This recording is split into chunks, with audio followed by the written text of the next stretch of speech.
Hey everybody, this is the policy of truth. We're going to be talking about Workbench, Workbench moderation, Drupal 7, workflows, sharing some of our experiences in a number of case studies.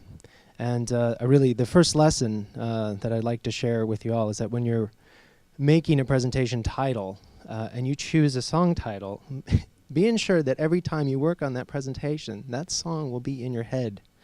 So I've had that song in my head for about a month. Luckily, it's a good song. My name is David Diers. I work with 4Kitchens. I'm a developer there, and my name is Taylor Smith. I'm a graphic designer and front-end developer for 4Kitchens. So in today's presentation, we'll be passing the mic back and forth. Hopefully, we'll remember. If we don't, just wave a hand and say, I cannot for the life of me hear. You can use a briefer sentence if you wish. So today we'll be talking about workflow, just coming to a common understanding of what we're saying. It's a pretty loaded term. It's a pretty Web 2.0 kind of thing, and man, that gets really tired. So I just want to make sure that we're all kind of talking about the same thing when we say workflow, or understanding the same thing within the context of a website, Drupal, and Workbench. We're going to be taking a look at two case studies. 4Kitchens was engaged by the University Policy Office at the University of Texas at Austin, as well as Stanford's Dean of Research group. And we'll be talking about some of the work that we did for them. We used Workbench in both those cases, and they're very different in good ways that talk about some of the things you can do out of the box with Workbench and some of the things you can do with quite a lot of extension. In addition to that, both working with the University Policy Office in particular was a very complex project. So we'd like to share some of the business processes that we engaged with them that made it go smoother, that helped us all get to the same place, get to the finish line, and talk about why you might choose Drupal and Workbench for kind of a complex workflow. And then finally, Drupal horseshoes and hand grenades, why close is pretty good for all those things. 80% of the way there is really going to be quite a lot of what you need. So what do we mean by workflow? For websites, for Drupal, we're talking about the movement of documents. We're talking about the movement of nodes through pieces of work for the purpose of co-writing, for the purposes of editing and moderation. Programmatically and more abstractly, we talk about just work needing to be done and when it gets done. Work and flow. Really, basically, it's all there. So we can take a look at a sort of a simple example in a website workflow, and I've made this imaginary site. I ate it before you did.com, a hipster foodie blog. We're big foodies here in Austin, if you're not from town. And in this imaginary example, our author, named Ben, rejected from several South by Southwest after parties, goes to Drown in Sorrows at the food trucks on 6th Street, and goes to a banh mi food truck called James Bond Me. He orders the tripe banh mi there, and he actually doesn't find it too good, to his liking at all, mostly because he's embittered by the rejection at the after parties. So going home after that, he writes an article that is pretty scathing about the banh mi truck. His editing staff, as they've learned to implement at IAteItBeforeYouDid.com because of the incendiary type blogging comments that foodie bloggers can make, goes in and reviews his work, and you can see they might suggest edits to him to make, like please be less disdainful. They might make edits themselves and sort of comment in the moderation notes in Drupal saying, I changed some things, we took out some spiteful comments that might get us sued, or they may decide to publish it against their better judgment. So pretty simple, basic workflow where a single content contributor and an editor work together to get a piece of content out on the web. This leads us to the star of our presentation, who has a similar, you'll recognize all the elements of that kind of workflow. Content creation, an editing process, and a publishing process within the University Policy Office and within Stanford's Dean of Research. But the complexity within that process is quite a lot more. So the University Policy Office is at UT Austin here in town, hometown heroes. They're a relatively new office at UT within the Office of Compliance. They work very closely with the president's office and legal services and a cadre of individuals across campus who help them with subject matter expertise and sort of impact knowledge about how policies that they are editing or creating or going to put into play might affect or impact students, faculty, staff, and the public at large. The University Policy Office, just about their business so you kind of understand what it is that they do and why a workflow process within a website would be helpful to them. They are charged with maintaining the Handbook of Operating Procedures at UT, which is a collection of policies that guide public and private life there. So how the university deals with students, staff, and faculty, how the university deals with contracts, things like that. It used to come in an enormous set of binders that would sit in people's bookshelves in their offices that they could refer to and pull these binders out. With the advent of the web so many years ago, they put this online. They are also charged with sort of maintaining the record. So when they had a paper-based workflow, there was a lot of paper generated with edits, with cross-outs, strike-throughs, with comments written in the margin. They still have to maintain this kind of information for auditing purposes, for legal purposes. If there are any questions about policy at the university, who said what, why this is written this way, what were the conversations around that.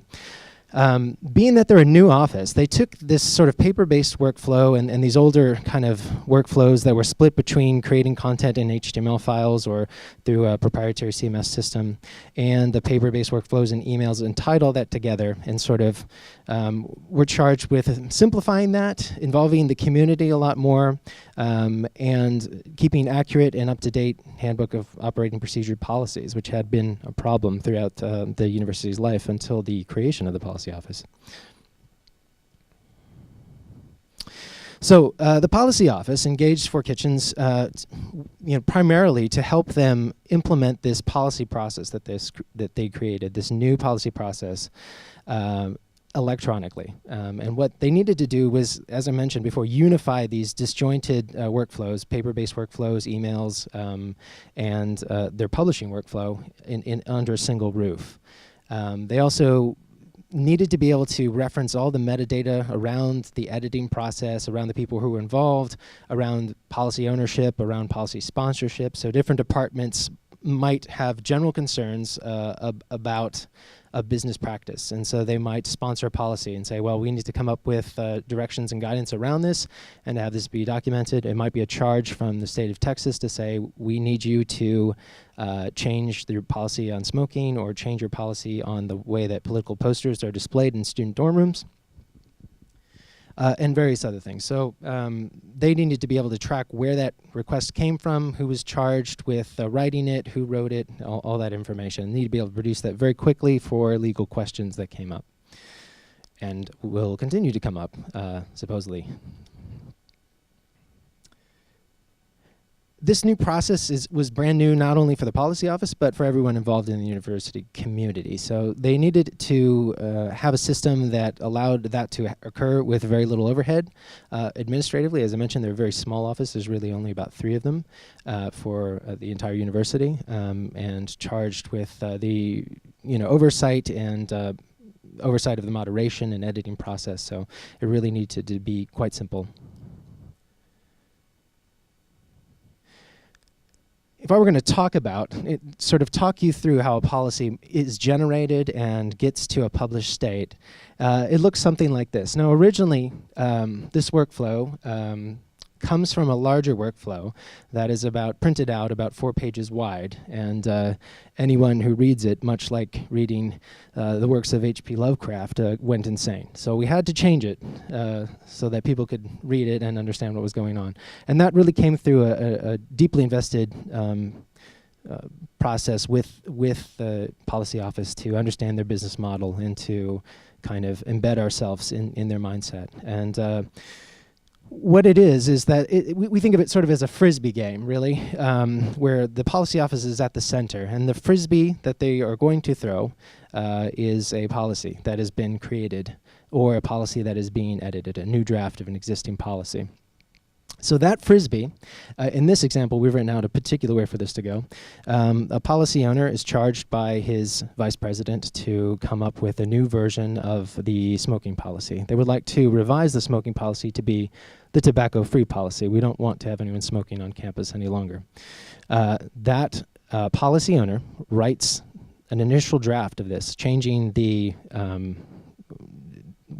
you can smoke 15 feet outside of a building on campus too. You can't smoke on campus at all.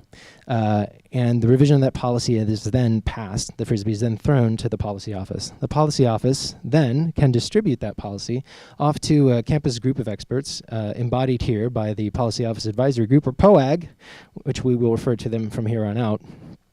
And they will review the policy and make comments and suggested edits.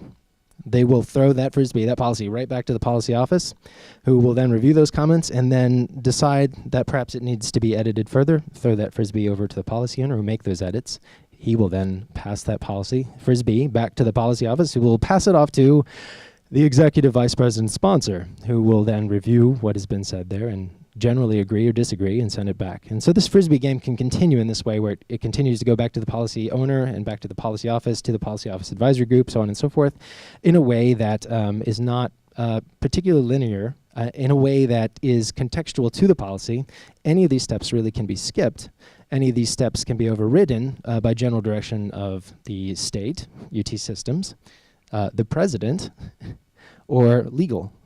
Saying, we need to greenlight this, we need it to be published almost immediately. Please write it and we will rubber stamp it. Or it could sit in review for a year or more. So this is a policy that's widely variable and very dependent on what the policy is and who's sponsoring it and what the particulars of that situation happen to be.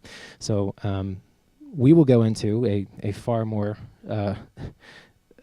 regular workflow example to kind of show how this is quite different from that. But all this to say that the policy office, there's a lot of groups who are involved, a lot of individuals who are involved in the process of reviewing and writing policies. And so this represents a fairly complex workflow. Even though diagrammed, it looks much like a flower. And because of the complexity of this project, we had a lot of experiences in the business side that Taylor's going to talk about right now that helped us through. Because this project was so complex, we had a lot of trouble working effectively with the University Policy Office, getting started on this new way for them to work and to engage their participants. And we found that the best way for us to do that was to learn as much as we could about the way the Policy Office worked, communicate with them very regularly, and really become part of understanding their business decisions. And then we would bring those findings back to our developers, try and translate and as quickly as possible get them the information they needed to develop these features.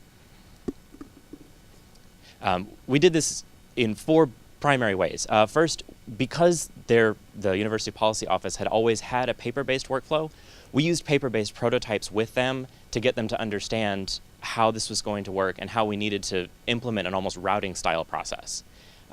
Then also we personified all of the interactions on the site. All of our test users were named after characters from a TV show. We picked the Jetsons because we knew that that would be easy, but it gave us the relationships between groups and between individuals within groups that we knew we would need to make those demonstrations. And by having the background of these television characters already understood, it was very easy to automatically remember who is participating in what way. We also tried to foster understanding with much better communication and better demonstrations that played to the policy office's strengths and how they work. Constant communication was required for the development, especially about possible boundaries of the system. We were pushing Drupal further than we have had to do so in many ways, and we knew that there would be some boundaries, and getting the policy office clued in early, these are some limitations we might hit, made it a lot easier to get through those hurdles when it happened. And it also set us up to be able to provide some extra benefit when something turned out to be easier than we thought it would be. Also, we discovered, and I think the biggest takeaway for us from this was people think like they work. The policy office deals with legal documentation. They're very detail-oriented, and so they preferred implementation over abstraction and complete features over drafts, and that was really beneficial for us to be able to deliver to them.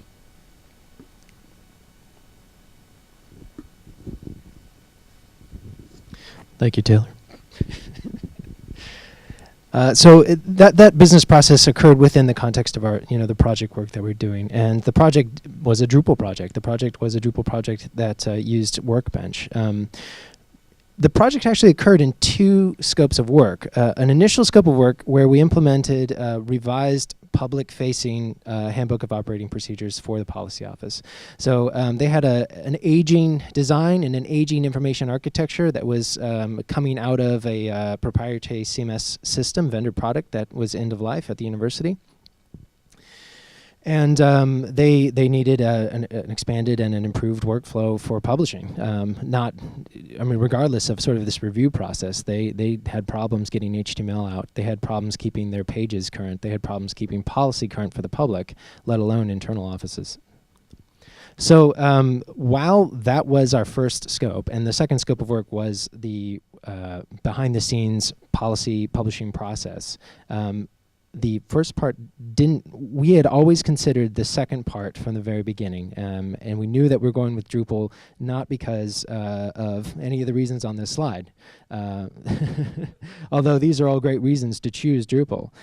We were going with Drupal because we had a belief that our expertise in the mechanics of Drupal, the framework that is Drupal, and the constructs of that framework would provide us the tools we needed to model their complex business workflow. And with our experience in Workbench as well, which we had used in a project we will talk about, our second case study, which is the Stanford Dean of Research, sort of the case study within the case study. And that experience really provided us with the information and the confidence that we would be able to take a much less traditional workflow, nothing like the I Ate It Before You Did foodie blogger site, and be able to model that inside of Drupal, inside of code. But one of the benefits we got from sort of implementing a public-facing site first and then working on this largely invisible behind-the-scenes process was that stakeholders in the university community and the policy office themselves had the experience of having a successful launch, of having a successful site, of greatly improving the information architecture and the access to that policy information for the university community and the public. And what that meant was that everyone was smiling when we had to do very, very hard work, and when we had to dig trenches and basically grunt through months of fighting Drupal, fighting Workbench, fighting ourselves really to make something work, that there was a success to build upon, and some good feelings shared amongst the community that allowed the policy office to invest time and resources in that process of the invisible sort of review work that really only touches a few people, but is extremely important to the business of the policy office and the business of the University of Texas. It additionally let the policy office, who did not have a lot of experience with sort of modern tools, modern website tools, to have some of that experience and to be able to understand some of the limitations and benefits of working with a system like Drupal. And so, now, Taylor. I pulled the unlucky card and get to explain Workbench. According to Workbench's product page, it says Workbench provides overall improvements for managing content that Drupal does not provide out of the box. That's a bold statement. Workbench is a family of modules. Just installing the Workbench module exposes an API for programming. But the two modules in the Workbench family that we use for most of our projects that involve this are Workbench Moderation and Workbench Access. Workbench Moderation gives you a customizable workflow, and it gives you fine-grained options between unpublished and published. Drupal provides you just a checkbox, is this published or not? Workbench Moderation gives you the opportunity to set multiple states, and then you can permission those states and those transitions out later. Workbench Access gives you a way to programmatically enforce who can work on what type of content, and you can do this based on a menu section, like this user is going to work on pages under About Us, and this user is going to work on pages under Our Products. Or you can do this on a custom taxonomy, which might represent the organizational structure of a company. These are the, this is the policy department, or this is the research department. So to explain how that works, we bring in Stanford DOR's implementation, which is very standard Workbench. They used Workbench moderation to make a 3-state process. They have a role, content producers. Content producers will write new content or revise existing content. They mark it as needs review. And a content approver comes along and reviews that content, revises it as necessary. And a content approver would be departmentally a little bit above the producer. And then finally, that gets approved and it gets sent to a content administrator, and that's the person who has the ability to actually publish. Those would be people with Drupal expertise, university expertise, and they make sure the formatting is right. The Dean of Research website also used Workbench Access, and they mirrored their website based on the departments within DOR. So they have, for example, providers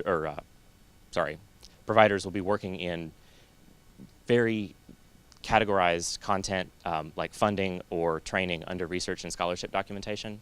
And then approvers would work as either policy managers or research and scholarship sort of oversight. And then the administrators have site-wide access. So to put this together in one story, Workbench solution for DOR, a research policy specialist might create or revise a document and send that to a policy manager. So a document within a particular policy manual that this person writes for gets sent to the policy manager. That person may revise or approve as necessary. It can go backwards if it needs to. And then it gets sent on to the DOR Director of Communications, and she will finalize it as necessary and then publish.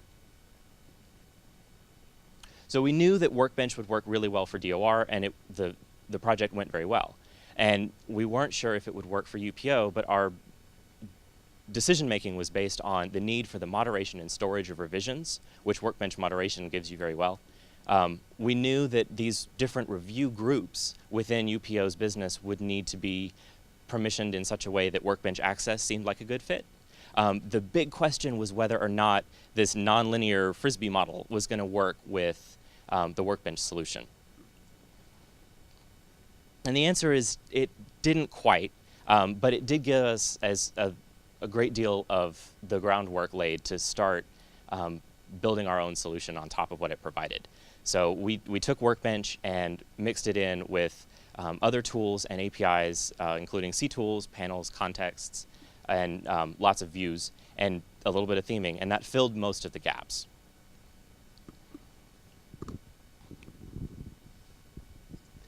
Thank you. Yeah. So Workbench is, as Taylor mentioned, this API that I just want to sort of go off on a little tangent here, just to say that Workbench is an API. The solutions Workbench moderation and Workbench access are pluggable. You can write plugins to greatly expand the Workbench access based on taxonomy or menus. You can create your own sort of permission schemes based on custom rules that you create. I think some of the reasons that we chose to use these items out of the box is because of how close they got us, really. We weren't going to significantly deviate from taxonomy. We're going to mostly use taxonomy, but we needed to extend it slightly. There's a new version of Workbench coming out too. We'll talk about that just a tiny bit. But of course it was in dev and not quite fully baked. So there were a number of challenges that we faced implementing Workbench for that flower frisbee game of UPO that we didn't necessarily face with Stanford Dean of Research, and those really came in 3 different areas, and we will go into those right now. First, really large challenge we faced was that highly variable workflow, that Frisbee game. So, and as I mentioned before, that the creation and editing process for policies was just all over the map. It varied widely and very contextually, and UPO expressed an explicit desire to not have that dictated. They wanted to be able to control that. So we're talking about a command and control organization, a command and control workflow where they understand what needs to happen. They may receive very specific instructions about how something has to go, but they have the ultimate control and want the ultimate control of how that workflow goes, what people are asked to do, and when they'll be asked to do it. So we look here at I will not do that then. I'm going to leave unzoomed. So we know that Workbench moderation allows limitless states, limitless node states, and only limited probably by your sanity and the UI. But really, between unpublished and published, there could be in review, there could be draft, there could be approved, there could be approved by Joe, there could be this probably needs to wait because legal has some questions, or Texas has not passed this law yet, but we know they will. Any number of states that are completely arbitrary. And that's limitless. But the issue with these transitions and permissioning these transitions is, and you can see up here, this is from Dean of Research, and there are 4 different states that are there: published, approved, needs review, and draft. From each of these states to one another states, you need to define how a document can move. Can it go from draft to needs review? Can it go from draft all the way to publish? Does it need to pass through this thing, or can it just go down? Can it go forward, move back? And then you can permission at the roles level who can actually take that action. So there's quite a lot of management around moderation through transitions. Additionally, the transitions don't control access. That's completely through something else, either through node access or with Workbench Workbench access based on a taxonomy or menu structure. So you have twice the management, really, if you in a modeling a workflow process like the Frisbee flower game. You have twice the management of declaring a state that represents a review period and declaring who has access to that. There are some additional issues with moderation history and transition steps, which we don't touch on here, but if you don't want to talk about them, I'm happy to talk with you afterwards. Additionally, Workbench Access provides that taxonomy-based access, which is what we used both for Stanford and for the University Policy Office. And in Stanford, as Taylor mentioned, it models very closely the groups that make up the Dean of Research and the hierarchical structure of the individuals who are in those groups. And then you're able to sort of permission out different actions at those steps of hierarchy. So whoever's at the lowest rung or the furthest branch has the least amount of permissions. And as you move upwards, you grow in the ability to take action and the things that you can do. But that's not really what we have in that flower. We don't have a hierarchy. We have sort of a flat hierarchy, actually, which is we have the University Policy Office and then everyone underneath them. And the only person who can really take any editing access, the most permissive role, is the policy owner, but they're not the head of the hierarchy. So structuring permissions based on a tree didn't match well. In addition, the recommended permission settings for Workbench moderation sort of are a little over permissive for sensitive areas like policy, where legal conversations may come up that need not be viewed by everyone participating in the moderation process. So what we did was turn moderation on its side. If you think about Workbench accommodating a workflow, you have a series of steps. You have work, and then you have flow when it needs to be done. A traditional approach to Workbench, how they recommend you do it, how they do it in the example module that comes along, is that they have a flow of actions that are taken by users. And this is very much what happened in Stanford. There were a flow of states, and actions could be taken in those states, and that moved upwards. For the policy office, what we chose to do was turn Workbench on its side. We have a flow of actors who can take actions. So a document, instead of sitting below on the lowest rung of the Stanford DOR example, someone in the policy and research documents could write a document. That document actually stays in their taxonomy forever, and they can edit it, they can make new edits, the person above them can revise that, and the person above them can publish it. But that document doesn't really move. What we're talking about for the policy office is taxonomy traversal for permissions, and that means we are going to change the taxonomy on that node, and when we do, a whole different set of users will then have actions available to them, and will be able to take actions against the node, rather than moving a document through states to trigger actions for different users.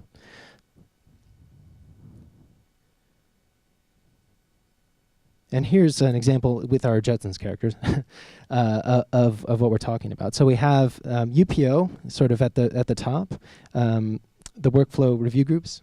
Oh, I have a little pointer here. I don't want to blind you, Taylor. Whoa.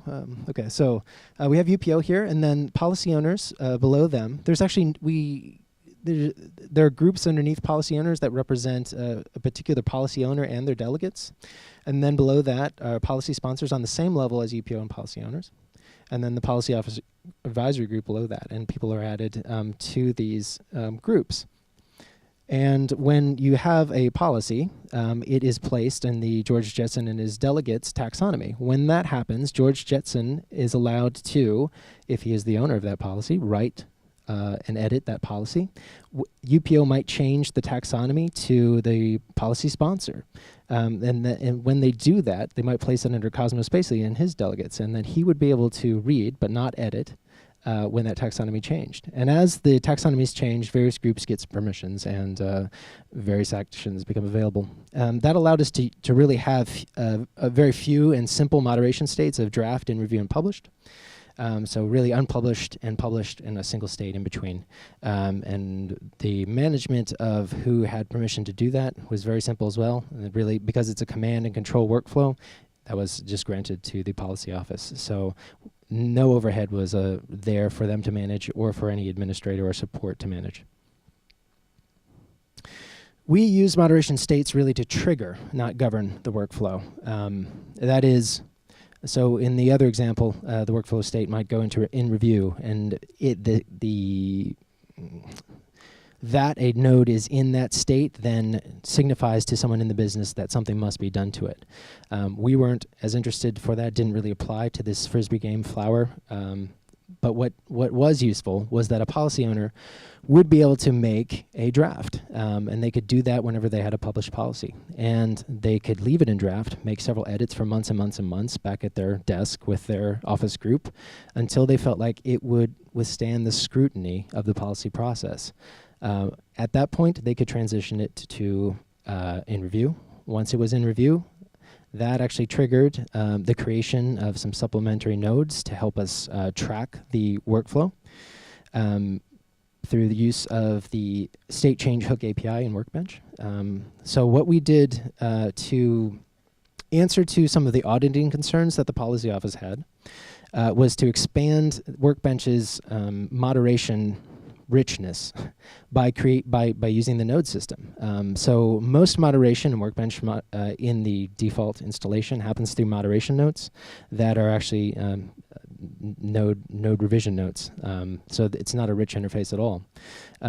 We thought we could improve that for the policy office and give them a richer auditing searchability and greater visibility into the entire process by just having a supplementary node be created when a policy document enters into workflow. And then using comments, have a rich commenting threaded discussion that people could take part in. That would be something that could be in an unpublished state, not public, but certainly a much richer experience than just writing into a text field. And this helper node is what we called, it sort of takes that idea of the routing checklist that Taylor mentioned before, which we sort of thought as an interdepartmental envelope that has space for you to write who a letter is going to. And then once that person receives it, they can cross out your name and write in a new recipient, put the envelope, seal the envelope, send it through campus mail. It shows up on that person's desk, they cross it out. And there's a record of who that letter went to just by the envelope. In addition, it mirrors the ad agency model of sending work around to get approval from various desks who get this and either say, I approve, or I need these changes, or we're not going live with this, can it? This isn't going to work, or yep, send it to the printers. So this is that auxiliary node, and it's a very simple node. It records sort of opening revision version IDs and closing version VIDs for an entire publishing process, where a policy might enter a draft all the way through to its eventual effectiveness as an official policy, or in the case that it's dead-ended, just a record that it was in fact not published. So very simple node, just like 2 or 3 fields. But what we used is this rich commenting form. So we expanded commenting to include some routing, which allowed us to put the related node, the related policy node, into a particular taxonomy. So the policy office has control of this form, and they can forward a policy that's in review. Here, conflicts of interest, conflicts of commitment, and outside activities. to the policy office advisory group. They could set a time limit as well, and this would sort of, through cron, open up a policy, let the original policy node be in this review group, and then when the time limit elapsed, move the policy taxonomy for the original node into a different taxonomy, which of course enabled different actions for the people inside of that taxonomy. There's space for sort of rich messaging here, and then several sort of indications of what needs to happen. We also paired this up with another supplementary mode called a group discussion, which allowed some of that threaded commenting for nodes. Both nodes had spaces for attachments and really allowed a different set of privacy concerns to be addressed. So the discussion documents is sort of limited between a specific group and the policy office for the perpetuity of every time that policy comes into their taxonomy access group. So if they have something that legal wants to share with the policy office, but no one else should see this document because it is so secret and private, it remains in that discussion, and no one has visibility to it except for the people involved in that discussion. Or if it is something that the policy owner wants to provide as supplemental information, say from this is a Texas state document that was circulated, and this is why we're writing the policy, they can attach it here in the workflow node, and everybody who participates in the workflow process when they're assigned a policy also gets access based on that assignment to this workflow node and then can see those documents. So our solution really to this highly variable workflow was multifold, in that we decided to change Workbench by rotating it, putting it on its side, and moderating through access instead of through moderation states. This addition of helper nodes for richer moderation capabilities and history, really using state transitions permissions to manage the triggering of workflows rather than sort of it's in this state and so now workflow can occur. And that leads us to our next issue, which is improving the dashboard. As a designer and someone who has an interest in usability, I was very concerned with what all of this complex information was going to look like to the users, particularly people outside of the policy office who get roped into this process. And I knew that we were going to need some kind of a dashboard for them to understand what they needed to do and how they needed to take that action. The existing dashboards were kind of unhelpful. Drupal core provides the content dashboard, but it's not Workbench aware. And Workbench provides a dashboard called My Workbench, but it's passive, not instructive. You have to know, based on what you normally do with documents, that you should do that again. But that's not always the case with UPO. People are called upon to do different things. It's also state instead of action-based, so we needed it provides a tab for drafts and review and approved, but it doesn't provide tabs for different business cases. There's also no role-based context for these users who are taking various roles within the business of the site. So we needed a new dashboard that was going to allow us, UPO required, a policy portfolio to be curated by owners and sponsors. So anyone who either owned or was the executive sponsor on a policy document needed to be able to see that once it was published. The Workbench provided My Workbench dashboard does not show any published content. Also, we needed to expose the supplementary nodes that David had talked about, the workflow checklist, the group discussions, and there's a kickoff document for policies called a policy impact statement. All of that had to travel together, and it needed to be easily referenced. And the third, we developed a lot of extra views or extra management features for policies that needed to integrate into this dashboard and be convenient for those users who had access. So we decided to create a site-specific policy dashboard, and it's primarily custom pages, database queries, and a lot of views that have exposed filters and relationships to those supplementary nodes. So this sort of Frisbee-friendly policy dashboard, it guided users through using the new Workbench, using the new policy dashboard and the new UPO website. Every user's dashboard explained to them, these are the rights you have on the site, what you may be called upon to do. It was able to respond to users' roles in that way and provide them with the tables that they would need. Whether that's a policy owner would own drafts or a policy office advisory group member may only see those policies they've been asked to read. It surfaces individual documents, what actions they need, and the groups to which they've been assigned. One of the complications for the UPO project was that many users are in multiple groups. A lot of the policy owners or policy sponsors are also policy office advisory group members. So when those users see a policy document come into their dashboard, they have to know, am I seeing this because I'm one of the owner delegates, or is this something I sponsored, or am I just reading this as an advisory group member for response? It also provides UPO the opportunity on the workflow checklist to provide document-specific instructions when it changes hands. Then we can use all of these data to generate portfolios for owners and sponsors of published documentation.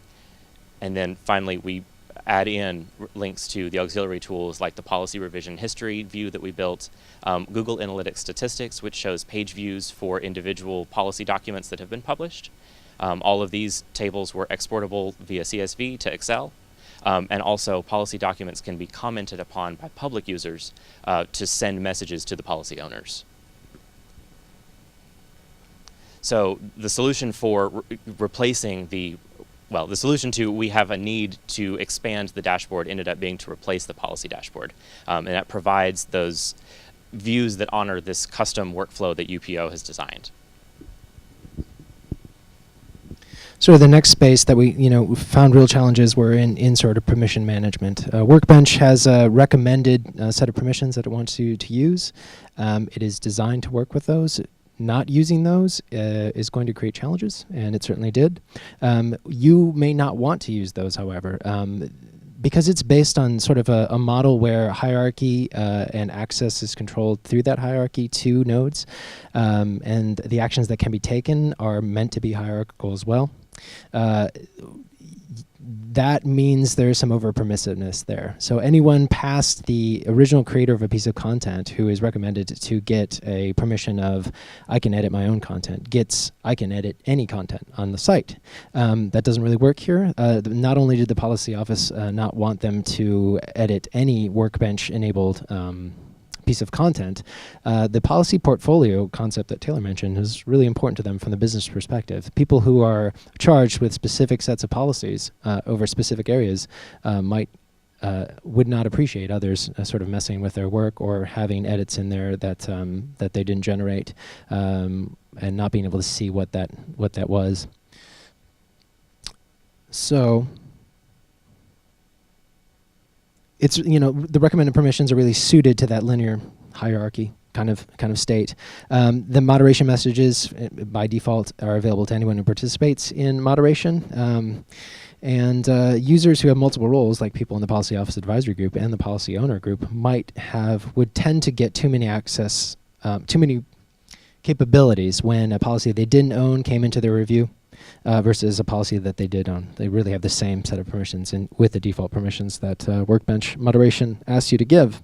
In Access, there were other issues as well with the permissions. So in Access, there's a tool built in to allow you to see whether or not a user has access to a specific node content. That's not there because it's easy to manage. That tool is there because it's hard to manage. It's hard to understand. So they make it easy for someone to figure out whether a node is available to a person, but you don't want to do that for 300 or 400 nodes. You kind of want to rely on the idea that people have roles and permissions, and that generally things work. So we also found that our inventive idea about taxonomy traversal created some problems around those specific users that have exceptional access to nodes. So the policy owner and a policy sponsor, people who this policy is in their policy portfolio. As I mentioned, workflows could take over a year. So if that is not something you can see or have access to, you are not going to be able to know how that's going. And that could be important over the course of a year when you need to report to your superiors. So what we ended up doing was just coming up with some alternative solutions for permissions. We chose not to implement the edit any content, which did create a lot of problems. We augmented the base sort of permission set with some custom Ctools plugins, access plugins, and then we used that later for node access checks using alter statements and things like that, which allowed us to kind of apply the same rules for accessing policy content across the site based on a policy's placement in that taxonomy. So with the exception that we added 2 fields to those policy nodes, one for the policy owner, a taxonomy term reference, and one for the policy sponsor, a taxonomy term reference. So we could say if a policy, if you are in either group that's specifically referenced inside that node, you would always have access to that because it's under your purview, it's under your interest. If the document was in a taxonomy group that you belong to, if the policy node was assigned to that document, you would have access to do what you needed to do. And through a mixture of permissions and the access groups and this sort of understanding of where a policy node is in those access groups, we're able to model correctly the types of permissions needed for this process. So people didn't have overly permissive permissions to do things they shouldn't do, but they had permissions to do what they needed to at the time they needed to do it. And so this meant, really, in the future, what this means for UPO is that they're going to have a proliferation of taxonomy terms, but managing taxonomy and hierarchy is pretty easy. A lot easier than managing 50 state transitions and all the transitions between those states, which definitely emphasized concrete solutions over abstraction, which is something we know that they appreciated and could work with. So individuals by names could be placed into taxonomies. That's a pretty simple and direct way to understand whether somebody has access. So you place it into their taxonomy, you can see that they're in that group, they have access. You don't need to use a tool other than default administration to see that. So our solution really for these complex permission requirements was to augment the node access permission set through Ctools, manage really via terms rather than roles, and then create these reference taxonomy term references on nodes where people needed special extended permissions.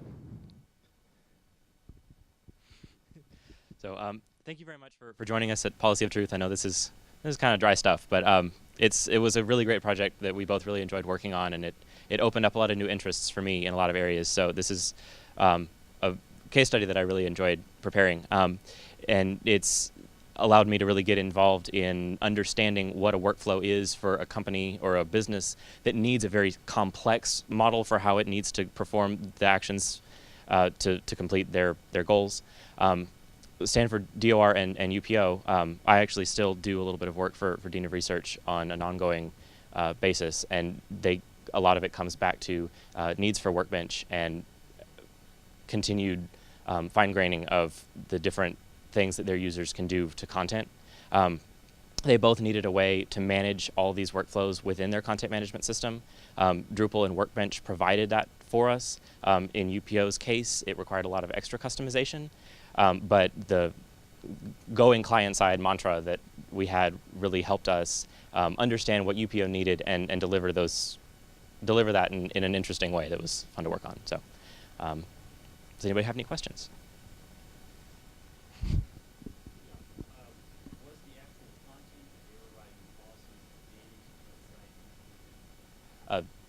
I've been asked to repeat questions. Yes, the question was, is the content that's being written actually written inside Drupal? Yes and no. UPO, most of their users are being encouraged to edit directly in Drupal. They got a lot of Microsoft Word fans, and that's been their tool of choice for many years. So all of the content is at least entered into Drupal for routing. Most of it is edited in Drupal directly, but some of it is brought in from other applications. Only in limited circumstances. For the most part, if they're actually if they're making changes to content, they'll make that change in the document.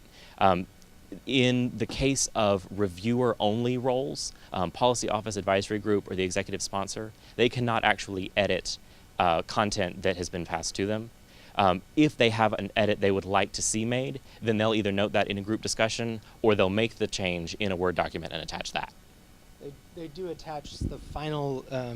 They do attach the final approval from UT Systems. So that's an entity outside of UT, and they don't use the system. So they actually scan in a piece of paper and then attach a document. But they have access to that record in perpetuity at that point. Sorry.